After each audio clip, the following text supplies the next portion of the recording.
В основном там сосредоточены сведения, полученные в ходе археологических исследований, обзора письменных источников, ряда других источников, изобразительных, картографических, архивных материалов, но прежде всего, конечно, археологических.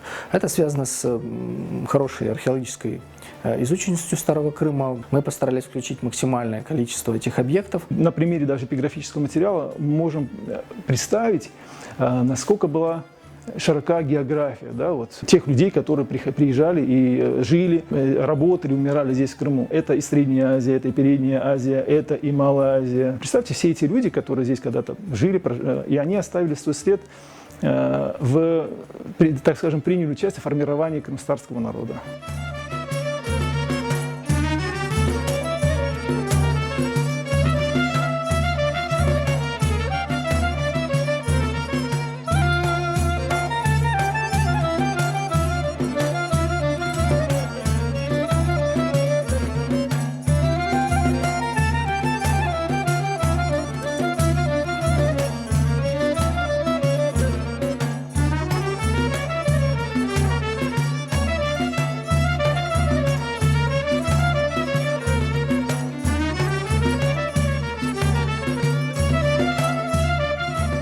В этот том вошли материалы археологических и этнографических экспедиций, которые были предприняты Усиным Баданинским в 25-28 годы. Полевые описи, рисунки. Был в экспедиции в Степном Крыму и сумел зафиксировать башташи в степной части Крыма с тамгами. Да, то есть многое из того, что тогда удалось сделать Усину Баданинскому, Осману Кычык Араклы, многое из того, что они сделали, тогда уже как бы не сохранилось.